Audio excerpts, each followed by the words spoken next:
Силниот чат од пожарот кој го зафати ова утро станот во Скопско Ново Лисиче го разбуди семејството Зекири. Пламените јазици за кратко време ги заробија старите и сериозно болни родители на Антонио, кои безпомошно бараа спас и излез од опожарениот стан. И соседните станари во паника и страв бараа излез од зградата. 5 возила на противпожарната единица се бореа со пламените јазици кои што го зафатија утро во станот во Скопско Ново Лисиче.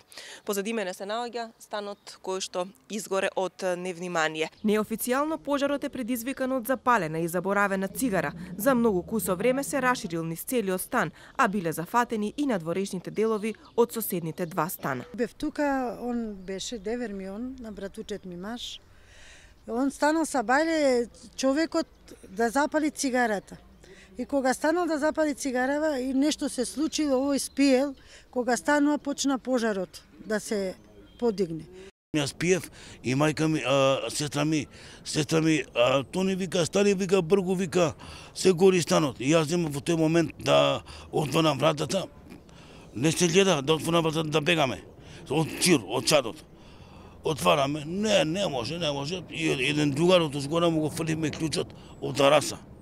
И он зема и отвори вратата, и ја и сестра ми излеговме навор, а мајка ми и татко ми останале онатре. Командантот на Скопската противпожарна бригада Владимир Симоновски информира дека поради густо населениот дел од Скопје и непристапноста на теренот интервенирано е со 5 пожарни возила и 18 пожарникари, со што е избегната сериозна катастрофа. Останот имаше